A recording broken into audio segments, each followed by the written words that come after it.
महापुराण में प्रदोष व्रत कथा के अंतर्गत प्रदोष काल में किया गया पुण्य दान सत्कर्म भजन एक लोटा पानी का भी सतभाग हमारे भाग्य में है। जिस व्यक्ति के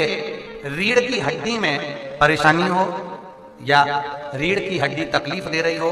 पीठ का भाग तकलीफ दे रहा हो, डॉक्टर बोल रहे हो या खसक गया या कोई क्रम, मान लो कोई मस्तिष्क से जुड़ी बीमारी हो, ट्यूमर हो गया हो, कोई कुछ हो गया हो, गांठ पड़ गई हो मस्तिष्क के अंतर्गत, तो शिव महापुराण की कथा कहती है प्रदोष के दिन, जिस दिन मंगलवार की भौम प्रदोष का दिन हो महाराज, प्रदोष काल में प्रदोष के दिन शंकर भगवान को बीले का गुर्दा, जो बीला होता बील फल का अंदर का गुर्दा भाग शंकर के शिवलिंग पर प्रदोष काल में मल दिया जाए। मलने के बाद थोड़ी देर बाद उसको उठा लिया जाए, शिव जी का अभिषेक पूजन स्नान करा दिया जाए, पूजन स्नान आदि सब कराकर दियाबत्ती लगाकर भगवान शंकर के मंदिर पर ही बाहर बैठकर उस गुर्दे का थोड़ा सा भाग मुख में पालो, थोड़ा सा भाग लेकर आ जाओ। 7 से 8 दिन तक उस भाग का प्रतिदिन सुबह के समय पर सेवन कर लीजिए। गुर्दे की प्रॉब्लम हो या मस्तिष्क से जुड़ी हुई प्रॉब्लम हो वो समाप्त हो जाता है महाराज। भौम प्रदोष के दिन मंगलवारी प्रदोष का स्मरण जो सुख दिया है वो आनंद। किसी भी प्रदोष के दिन प्रदोष काल में एक बार लगा दे, उसके बाद में अपनी कामना कर कर बेलपत्री एक छोटा सा उपाय अवश्य करिएगा। अगर बच्चे कोई एग्जाम में बैठ रहे हैं या कंपटीशन एग्जाम है या नौकरी के लिए अप्लाई कर रहे हो, मान लो 4-6 महीने से बैठे हो, 8 महीने से बैठे हो, सर्विस नहीं है, नौकरी नहीं है, तो एक छोटा सा उपाय अवश्य करिएगा शिव महापुराण का। महाराज बेलपत्री के पेड़ के नीचे विराजमान होकर, बेलपत्री के पेड़ के नीचे जिसको नौकरी के लिए या एग्जाम में बैठ रहा है वो जल चढ़ाए, बेलपत्री के पेड़ के नीचे थोड़ा सा दूध चढ़ाए, फिर जल चढ़ाए और अपने राइट भाग में घी का दिया और अपने लेफ्ट भाग में तेल का दिया। किसी भी प्रदोष के दिन प्रदोष काल में एक बार लगा दे, उसके बाद में अपनी कामना कर कर बेलपत्री के पेड़ के नीचे धोख लगाकर प्रणाम कर कर आ जाए और चले जाए इंटरव्यू के लिए, बाबा उत्तीर्ण करा ही देगा, नौकरी दिलाए। जिस दिन रविवार की प्रदोष पड़े उस दिन एक लाल वस्त्र में पीली सरसों रखकर और उसके अंतर्गत कुछ भी एक, या तो बमूल का कांटा ना मिले तो गुलाब का कांटा ही उसके अंतर्गत रख लीजिए। और मान लो कोई काम ऐसा है कि उसमें पैसा तुम्हारा आ ही नहीं रहा, बहुत घाटे पर घाटा जा रहा है, नुकसान बहुत हो रहा है और कोई काम हो ही नहीं रहा, तो महाराज जिस दिन रविवार की प्रदोष पड़े उस दिन एक लाल वस्त्र में पीली सरसों रखकर और उसके अंतर्गत कुछ भी एक, या तो बमूल का कांटा ना मिले तो गुलाब का कांटा ही उसके अंतर्गत रख लीजिए और उसको शिव मंदिर का स्मरण कराकर शंकर भगवान का नाम लेकर रू भैरव, कौन सा भैरव है उसकी भी कथा भी आने वाली है। ये दारुक नाम के राक्षस का संहार करने के लिए जब माता अवतार लेगी तब शंकर भगवान बच्चे का रूप रखकर रोएंगे, तो शिव जी का एक नाम होगा रू भैरव। ये भैरव कहां पर रहता है तो कहा ये शमशान में रहता है। कहां रहता है ये भैरव? शंकर का जो एक अवतार है रू भैरव, ये भैरव अवतार शमशान में रहता है। तो इस भैरव का काम क्या है तो कहा शमशान में, शमशान की जो अग्नि होती है भले की लकड़ी रहे, भले उसमें कोई पदार्थ डाले ना डाले, थोड़ी देर में वो अग्नि रू आवाज, हल्की सी शमशान की जो अग्नि जलती है उसमें एक आवाज आती है। आप वैसे कोई अग्नि जलाएंगे ना तो आवाज नहीं आएगी, ध्यान देना। हमारे शमशान में अगर जो लोग गए होंगे मुर्दा जलाने के लिए, तो अगर वो एकांत में बैठेंगे तो उसमें से एक आवाज आती है रू रू। तो शिव पुराण कह रही है कि उस सरसों को, कांटे को रू भैरव का नाम लेकर जिस व्यापार जो नहीं चल रहा है, दुकान जो नहीं चल रही है, उस दुकान के सामने, उस व्यापार के सम्मुख में उसको जला दिया जाता है। ये करा जाता है रवि प्रदोष के दिन महाराज। कौन से प्रदोष? रवि प्रदोष के, जो सुख का भान कराती है, व्यापार की उन्नति के लिए, समृद्धि के लिए, लक्ष्मी के लिए इसका प्रयोग किया जाता है। तो यहां पर दारुक नाम का जो असुर है, दारुक नाम का जो राक्षस है, उसका एक ही कहना है कि मैं मरूं, मना नहीं है ब्रह्मदेव पर, वो मरने का। नंदी का एक पांव जो ऊपर होता है, आप लोग दर्शन करे होंगे शंकर जी के मंदिर में नंदी के, तो नंदी का एक पांव उठा हुआ होता है, एक पांव नीचा की ओर होता है। हड्डी से जुड़ा हुआ रोग, नेत्रों से जुड़ा हुआ, मस्तिष्क से जुड़ा हुआ कोई रोग रहता है तो एक नीले कलर का फूल आता है महाराज, उस फूल में हल्दी डालकर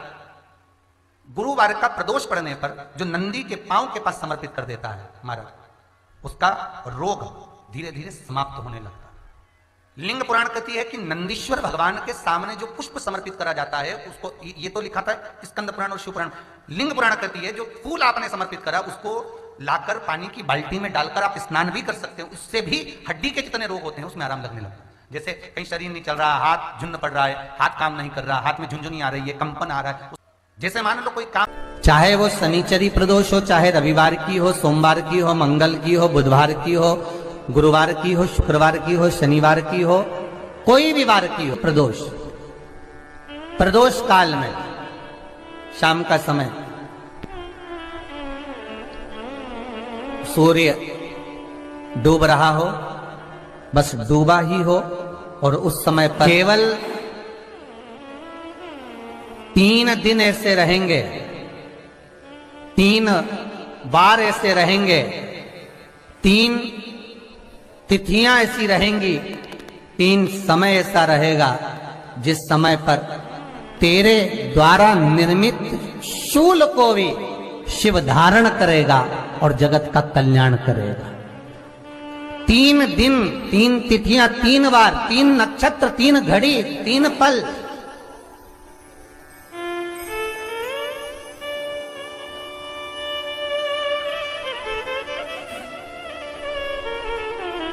जिसमें बाबा शूल भी धारण करते हैं, और शूल अकेले धारण नहीं करते महाराज, जो धतूरा होता है ना,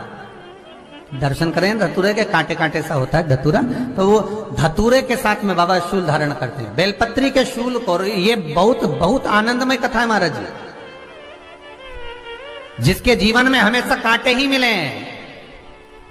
बेटी बड़ी हुई तो घर में मायके में दुख देखा, और मायके से गई ससुराल में तो ससुराल में दुख देखा, ससुराल में भी दुख देखने के बाद में भी पति को बहुत कुछ काम खुलवाया, बहुत धंधे खुलवाए, नौकरी लगवाई, पर वो पति बार बार छोड़ कर आ गया, बार बार तकलीफ भोग रहा है, बार बार कष्ट भोग रहा है। फिर थोड़े दिन काम करता है, थोड़े दिन छूट जाता है, फिर व्यापार में बढ़ता है, फिर छूट जाता है, फिर कोई दुकान खुलवाई, थोड़े दिन अच्छी चली, फिर वापस वहीं घर पर आकर बैठ गया, अर्थात उसके जीवन में वो शूलता चल रही है। तो बाबा देवाधिदेव महादेव कहते हैं, ये 3 घड़ी, 3 पल, 3 नक्षत्र, 3 समय, 3 दिन में जो शूल मुझे समर्पित करता है, उसके जीवन से मैं शूल हटा देता हूं। वो 3 दिन लिखे स्कंद पुराण।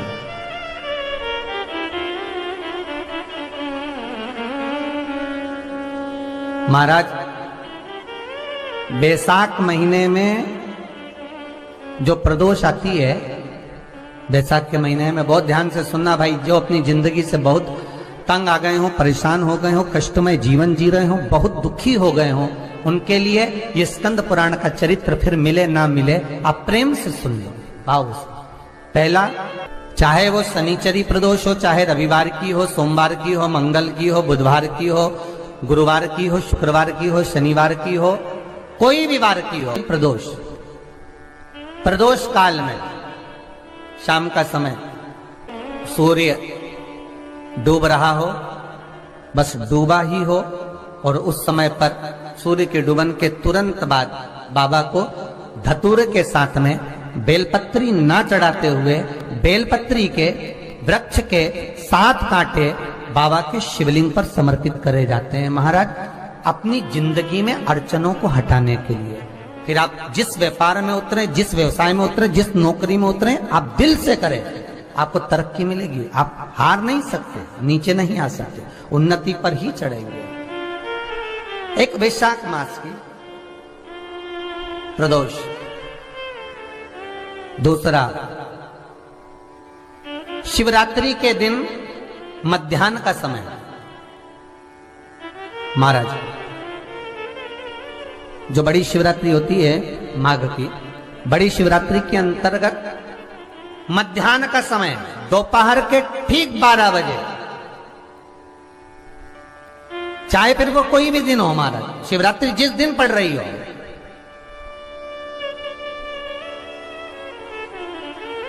उस दिन भी धतूरे के साथ बाबा को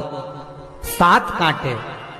बेलपत्री के वृक्ष के समर्पित होते हैं महाराज। इसमें आप ये वाले जो कांटे हैं, जो शिवरात्रि के दोपहर 12 बजे वाले हैं, अगर कोई मदिरा पीने वाला हो, व्यसन में डूबने वाला हो, कोई जुआ खेलने वाला हो, कोई गलत वैश्यावृत्ति करने वाला, या अपने मार्ग से विचलित कोई व्यक्ति है, उसके लिए भी ये कांटे बहुत काम आते हैं महाराज।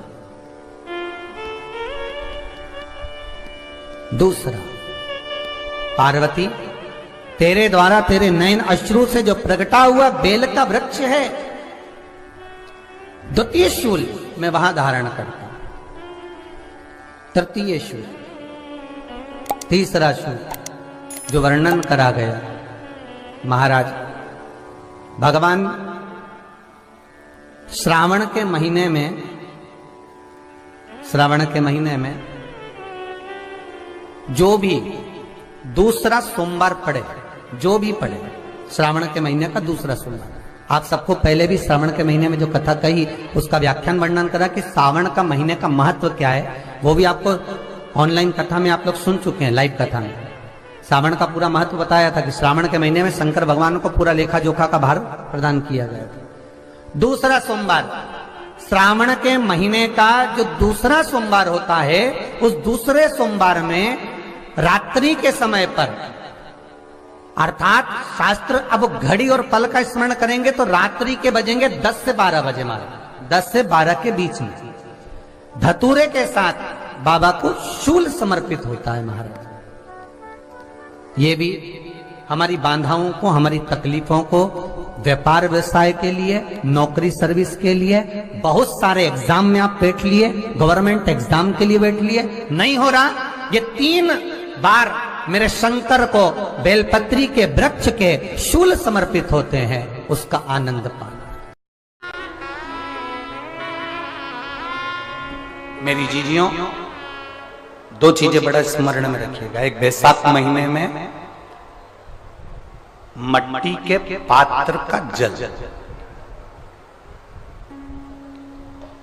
अभी क्या चल रहा है? फागुन। अभी क्या चल रहा है? फागुन। जब बैसाख का महीना आए ना,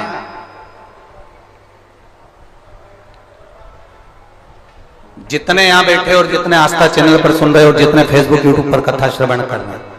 जितने मोबाइलों पर देख रहे हैं, प्रयास करना, बैसाख के महीने में मिट्टी के पात्र में जो रात्रि भर जल रखा हो, मिट्टी के पात्र में, अगर आपके पास में घड़ा हो, हंडा हो, नी हो, तो दिया हो, दीपक हो, कुल्लड़ हो, कोई भी तुम्हारे पास में जो मिट्टी का पात्र, उसमें जल भरना। वो जल बैसाख के महीने की किसी भी सोमवार के दिन, किसी भी सोमवार के दिन, बैसाख महीने या किसी प्रदोष के दिन या बैसाख महीने के शिवरात्रि के दिन, वो मिट्टी के पात्र का जल अपने घर के प्रत्येक व्यक्ति का स्पर्श कराकर उस मिट्टी के पात्र के जल को तांबे के पात्र में डाल लीजिए और घर के प्रत्येक व्यक्ति का स्पर्श करा लीजिए और शंकर भगवान पर कुंदकेश्वर महादेव के नाम से समर्पित करिए। कुंदकेश्वर महादेव, कभी जीवन में पीछे पलट कर देखने की जरूरत नहीं पड़ेगी, आप उन्नति की सीढ़ी की ओर बढ़ते चले जाओगे। बैसाख महीने में मट्टी के पात्र का जल भगवान शंकर को समर्पित होना चाहिए, उसका सुख हमारे जीवन को एक आनंद फल प्रदान। जैसे कहते हैं ना,